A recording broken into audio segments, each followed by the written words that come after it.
ويونس عليه فلا تسأل ما ليس لك به علم إني أعظك أن تكون من الجاهلين. حضرات، سورہ ہود کا کچھ حصہ سنا ہم نے.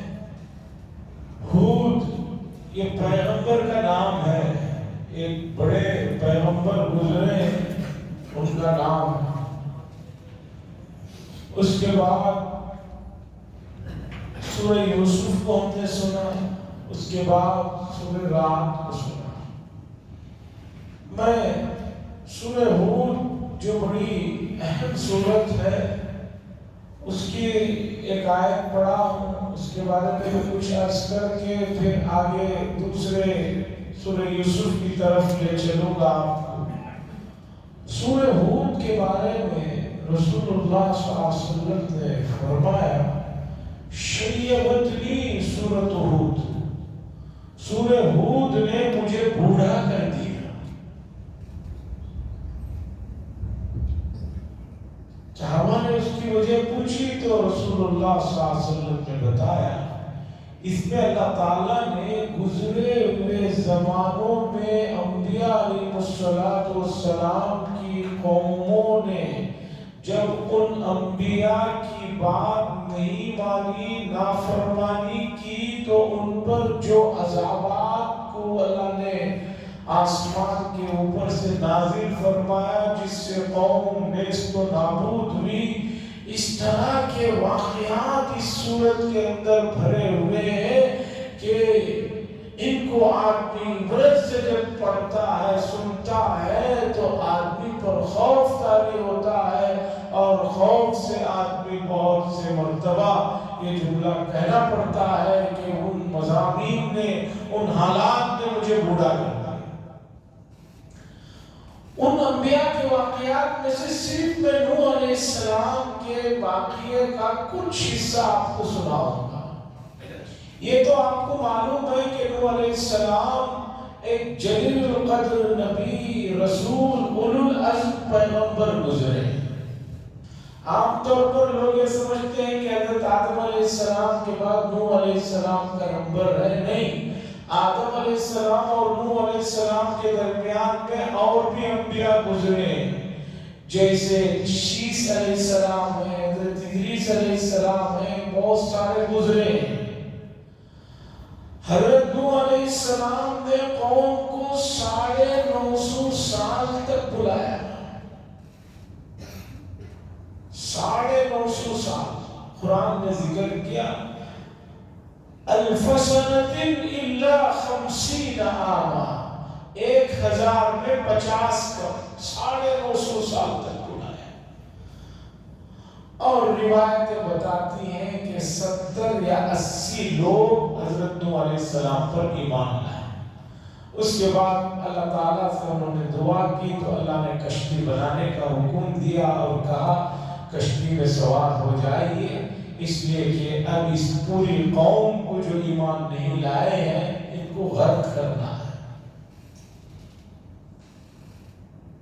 اس پورے واقعے کے درمیان میں جب کشتی میں لوگوں کو سوار کر رہے تھے اور پانی شروع ہو گیا تھا، نوح علیہ السلام کا ان کا اپنا حقیقی بیٹا کنعان بھی ایمان نہیں لایا تھا.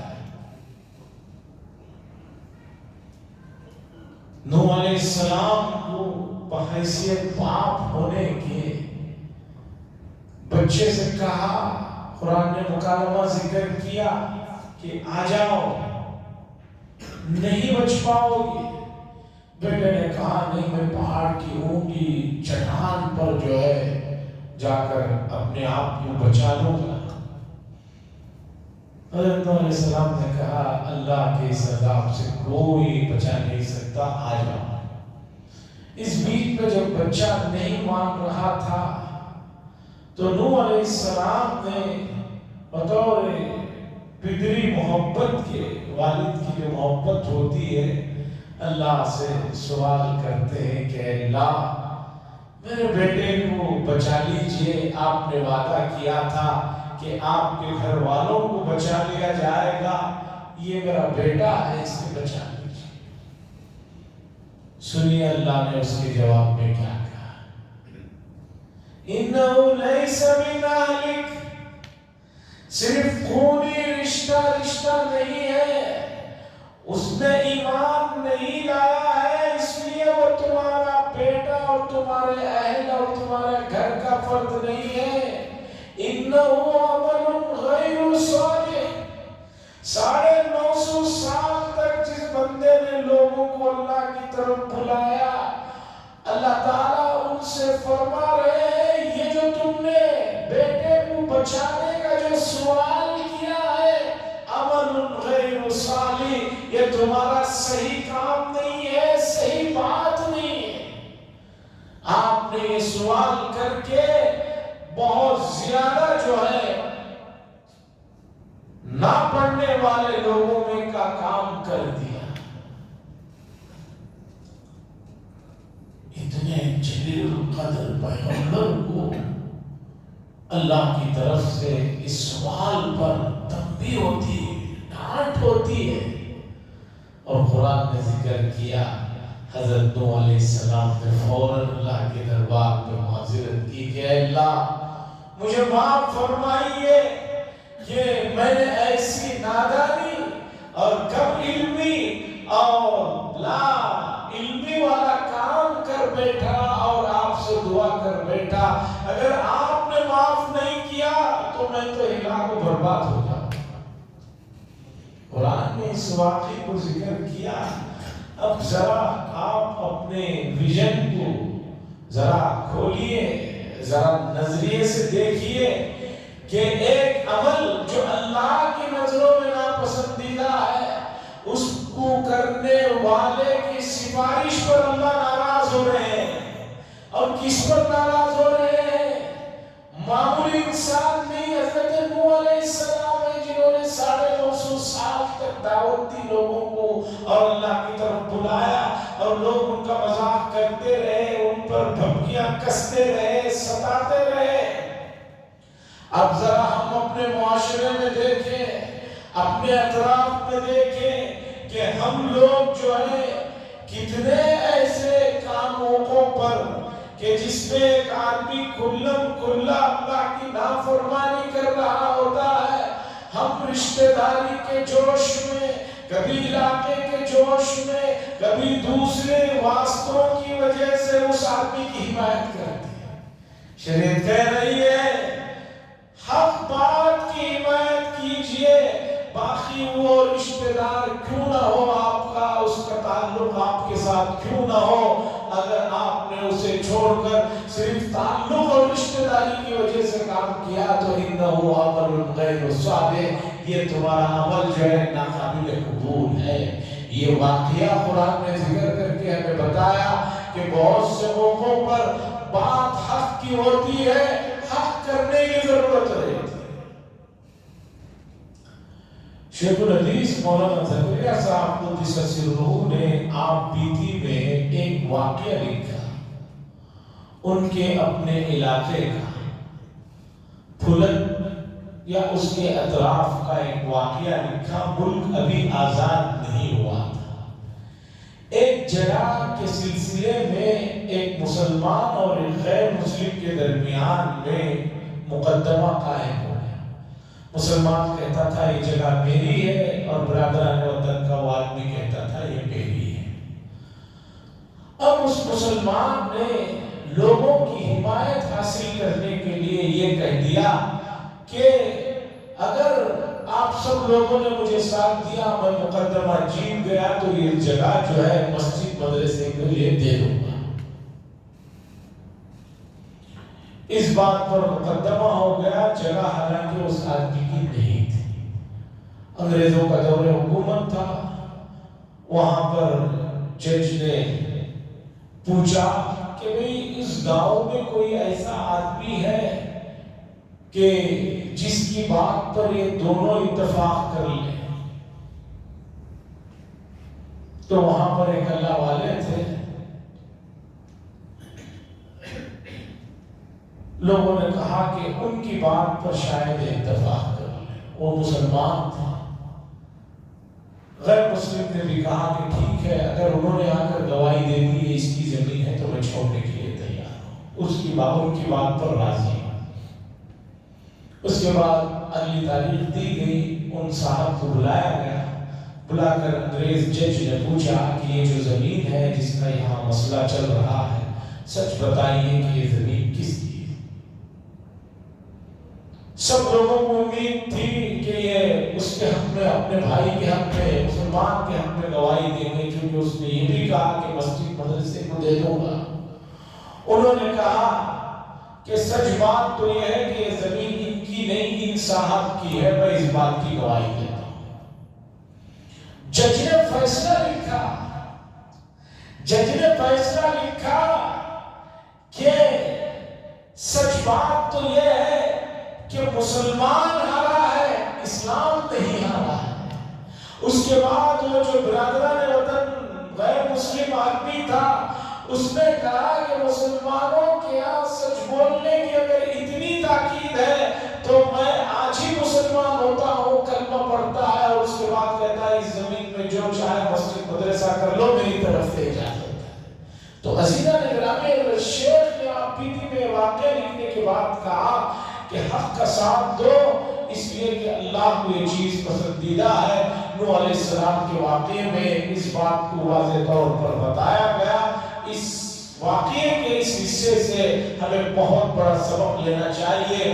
جو لوگ اپنے بچوں کی غلطیوں کو چھپاتے ہیں اور یہ سمجھتے ہیں کہ میرے بچے کی غلطی کو میں مانوں گا تو سامنے مجھے ہار ہوگی، وہ بچے آگے چل کر بگڑتے ہیں اور ماں باپ کے لیے بہت رسوائی اور شرمندگی اور پریشانی کا جو ہے حالات لاتے ہیں۔ جیسے کہ موجودہ زمانے میں ہم دیکھ رہے ہیں کہ کوئی بچہ غلطی کرتا ہے، کسی نے اسے کچھ کہہ دیا تو ماں باپ اس کی غلطی کو نہیں دیکھتے، رشتے میں محبت میں آ کر سامنے والے کے ساتھ لڑتے ہیں۔ ایسا کرنا قرآن و حدیث کے حساب سے بالکل غلط ہے، اور اس واقعے نے یہ چیز ہمیں بتائی، اس سے سبق حاصل کرنے کی ضرورت ہے۔ اس کے بعد آئیے سورہ یوسف کی طرف۔ سورہ یوسف بڑی صورت ہے جو ایک ہی جگہ پورے حالات اور پوری تفصیلات اللہ نے ذکر کی۔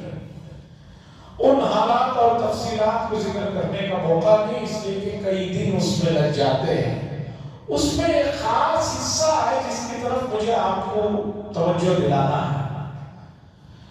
یوسف علیہ السلام کے بھائیوں نے جو کیا سب کو معلوم ہے۔ بھائی کو لے جا کر کنویں میں ڈال دیا، قتل کرنا چاہتے تھے، لیکن اللہ جن کو رکھنا چاہے، جن کو شرف دینا چاہے، اسے دنیا کیا کر سکتی ہے، ان کو رکھا اللہ نے اور شرف سے نوازا، نبوت بھی دی، بادشاہت بھی دی۔ لمبی تفصیلات ہیں، یہاں تک کہ جو بھائیوں نے اپنے بھائی کو قتل کا پروگرام بنایا، حالات ایسے ہوتے ہیں کہ ان کو کنعان سے اپنے بھائی یوسف علیہ السلام کے پاس مصر میں آنا پڑتا ہے اناج لینے کے لیے، اس لیے کہ اس زمانے میں 7 سال کے لیے بڑی قحط سالی آ گئی تھی۔ یہاں تک کہ وہ 7 بھائی آتے ہیں، 10 بھائی آتے ہیں، پھر یوسف علیہ السلام سے ایک بار ملاقات ہوتی ہے، نہیں پہچانتے، دوسری بار آتے ہیں، پہچان لیتے ہیں، گفتگو ہوتی ہے، سب ہوتا ہے۔ اس کے بعد بھائیوں کو بھی اپنی غلطی کا احساس ہوتا ہے، شرمندہ ہوتے ہیں، واپس جا کر اپنے والد یعقوب علیہ السلام سے کہتے ہیں کہ ابا جان، ہم نے اس زمانے میں جو یہ کہا تھا کہ بھیڑیے نے بھائی کو کھا لیا، وہ غلط تھا، وہ جھوٹ تھا، ہم نے اس طرح کی سازش کی تھی، آپ بڑے ہیں، پیغمبر ہیں، ہمارے لیے دعا فرمائیں۔ بیٹوں نے غلطیوں کو مانا اور والد سے کہا کہ دعا کر دیجیے۔ تو اس موقع پر یعقوب علیہ السلام نے کہا سوف استغفر لکم ربی، میں عنقریب تمہارے لیے اللہ کے دربار میں مغفرت طلب کروں گا، معافی طلب کروں گا۔ اس حصے کے ذیل میں مفسرین نے لکھا کہ اسی وقت حضرت یعقوب علیہ السلام اپنے بچوں کے لیے دعائے مغفرت کیوں نہیں کرتی کہ اللہ میرے بچوں سے غلطی ہو گئی، اب یہ بھی مانگ رہے ہیں، معاف فرما دیجیے؟ اس وقت نہ دعا کر کے حضرت یعقوب علیہ السلام نے کہا ان قریب تمہارے لیے میں دعا کروں گا۔ مفسرین نے اس کی وجہ لکھی ہے، اصل میں یعقوب علیہ السلام تہجد کے موقع پر اپنے بچوں کے لیے دعائے مغفرت کرنا چاہتے تھے، اس لیے کہا کہ رک جاؤ، میں عنقریب یعنی تہجد میں تمہارے لیے دعائے مغفرت کروں گا۔ اس آیت کے ذیل میں مفسرین نے بتایا لوگوں تہجد کا جو وقت ہے وہ بڑا قیمتی وقت ہے، اس موقع پر اللہ خصوصی طور پر بندوں پر تجلی فرماتے ہیں، اس لیے آدمی کو تہجد میں مانگنا چاہیے، بیدار ہونا چاہیے۔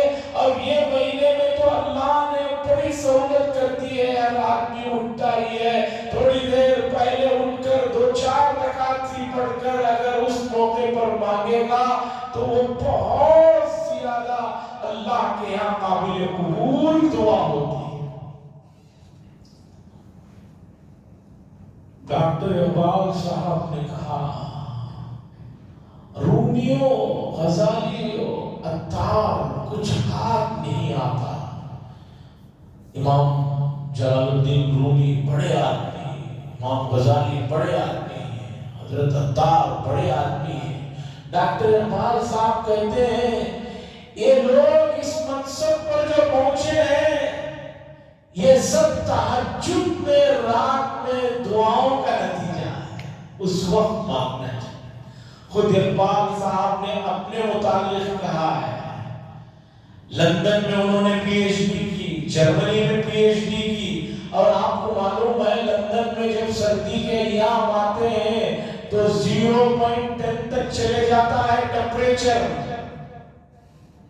یہاں جو 20-25 کو لوگ ٹھنڈ ہے کا نعرہ لگاتے رہتے ہیں، وہاں 0.10 چلا جاتا ہے۔